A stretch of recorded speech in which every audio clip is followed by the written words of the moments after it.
welcome to another Fight of the Night review. This was for the Fight of the Night that took place last night. It was the main event between Angela Hill and Michelle Waterson, and it was a 5-round, really good fight. Michelle Waterson would wind up winning by split decision, and it's my job to try and go through the rounds, remember them as best as I can, and tell you what I thought about the fight afterwards. So, here we go. So the round starts and both fighters are definitely feeling each other out for the most part. There is like a lot of distance fighting. And eventually, Angela does manage to come in because she's got really high level Muay Thai, and she comes in with some really good kicks, especially like a left body kick that she keeps landing. There's some really good punches. She lands a really nice overhand, and basically for the most part, she's walking down Michelle. She just sort of stalks her against the cage, lands a lot of really nice combos. And Michelle's main sort of game plan for round one is to either counter with punches or counter with takedowns, and she goes more for the takedowns. And Angela, sorry, very difficult to get those two mixed up, and somehow I still did it. Michelle went for a fair few takedowns, and she got almost none in round one. Actually, she was defended quite a bit when it came to her takedowns. Angela was showing really good takedown defense, because duh. And it was definitely more of a striking affair was round one, and I give it mostly to Angela Hill. She was able to keep the fight standing. She was able to defend a lot of what Michelle had to throw at her. She blocked pretty much every takedown in round one, stood up with her, landed some really good strikes, rocked Michelle at least a couple of times. So yeah, round one definitely falls in favour of Angela for my money. Then we get to round two, and we start noticing that Michelle does have like a bit of a mouse under her right eye from one of the strokes that Angela landed in round one. And round two is sort of a different story. Michelle starts pushing the pressure a bit more. She realises that's something she has to do. And there is just... Okay, I'm going to spoil this for you. I'm not going to be doing the most detailed analysis of these rounds or this or any fight you've probably seen me do. But just know that round two was full of amazing striking exchanges. This is where it started to earn its Fight of the Night honour, in my opinion. The two were blasting each other back and forth. Angela landed a lovely overhand right that definitely stunned Michelle, and she was definitely starting to, her eyes were a bit glazed over, but she did manage to recover and land some really good counter-striking of her own, especially considering that Angela was, again, still pushing the pace in round two, much like she did in round one. Michelle was able to come up with some really inventive counters, land some really good kicks. She had a left body kick she was landing quite well too. Some really good leg kicks, and yeah, just a really solid round. And again, Angela defending the takedowns really well. I think there was a moment in round 2 or 1, I forget which one, where Michelle went for a takedown. Angela was able to like spin it around a couple of times and turn it into a clinch against the cage and land some really great strikes from that clinch, especially an elbow that definitely caught Michelle. Round 2 is, in my opinion, a bit closer, but I think round 2 does narrowly go to Angela. Even with the more striking exchanges, and even though Michelle was showing a lot more offense, she landed at a slightly smaller clip than Angela did.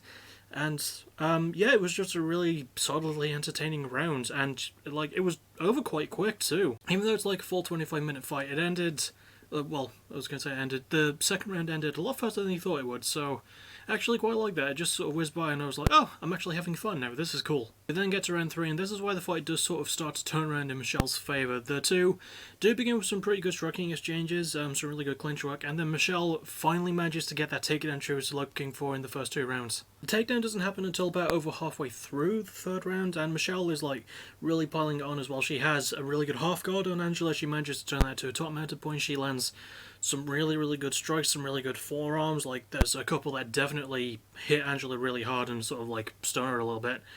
And Michelle manages to stay in top position for quite the majority of round 3. There's a great moment as well where Angela is trying to get up, and Michelle, because she's really good at jiu-jitsu, manages to get the back.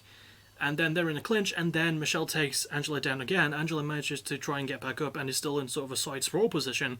So then Michelle jumps on her back again and then takes her down again. It was really lovely wrestling from Michelle, and I really enjoyed that sequence. And then we get to the end of round 3, which was quite interesting. So as the round was ending, there was like about 4 seconds left when this happened. As Michelle was like sort of getting off or being pushed away by Angela, Angela landed an illegal up kick. And it definitely was, because in replays you can see that Michelle's knees were still on the ground, so yeah, like it was a bit late into the round, and the referee, who was Mark Goddard in this case, who did a great job as always, he didn't really give Michelle time to recover because the round was basically over anyway.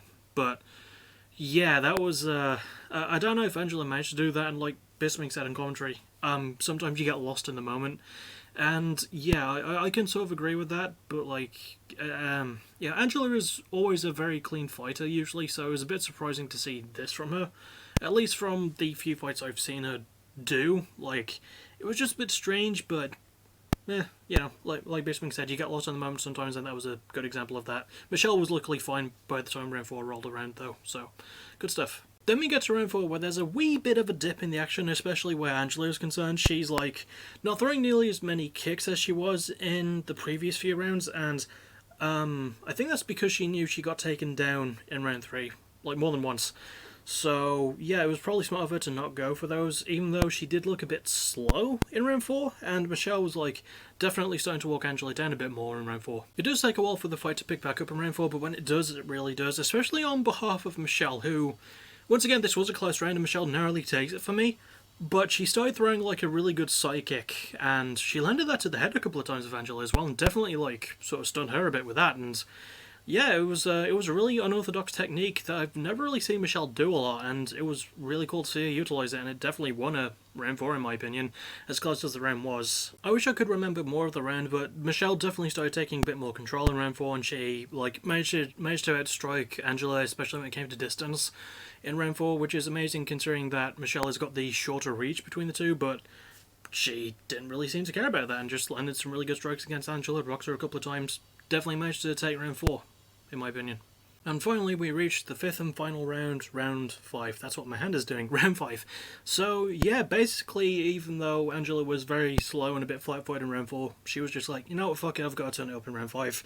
She sort of knew in her mind that she'd lost the previous 2 rounds. She definitely won the first 2 and she needed to try and get it back. And yeah, round 5 was just amazing. There was, like, again, takedown attempts from Michelle. I think she got a couple. Amazing clinch work, especially from Angela. Again, laying some really good elbows, laying some really good knees. There was a particular moment where I think Michelle landed a spinning kick to Angela's body. I don't remember a whole lot of round 5. All I remember is I really fucking enjoyed it. But it was a bit easier to see Angela taking... Michelle taking this round.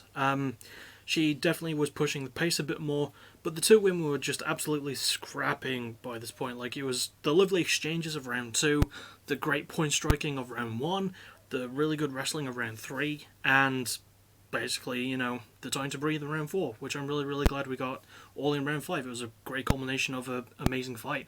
So, yeah, Michelle, props to her for winning by split decision, and now for my final verdict on the fight itself. So I don't really grade fights as a rule, but this is another possible top 10 candidate. I really enjoyed it. It was super exciting from beginning to end. There wasn't really a lot of dips in the action. Like, there was a clearly defined winner by the end of it, split decision win as well, so it wasn't easy, and Angela absolutely fought her heart out. And she's someone who, like, when she really tries, she can make a big splash in the strawweight division, and Michelle Waterson has been one of the mainstays of the division, in my opinion, for a long while. I feel like it's not long until either of these women get a chance at gold, but yeah, this was just a really good fight. I really, really enjoyed it. It's a top 10 candidate, I think. So that'll about do it. I hope you enjoyed this review, analysis. But actually, no, there's no air quotes and bullshit because that's what exactly it was. But yeah, I will see you all most likely on Tuesday night for the next PBW stream, and then probably backtracking after that, I think. Although technically the next thing I'll see for will be tonight will be his CWL stream, so yeah, but basically there's going to be something happening in the next few days, so we'll see if whatever the hell that is. And as always, thank you for watching, you're awesome, bye bye.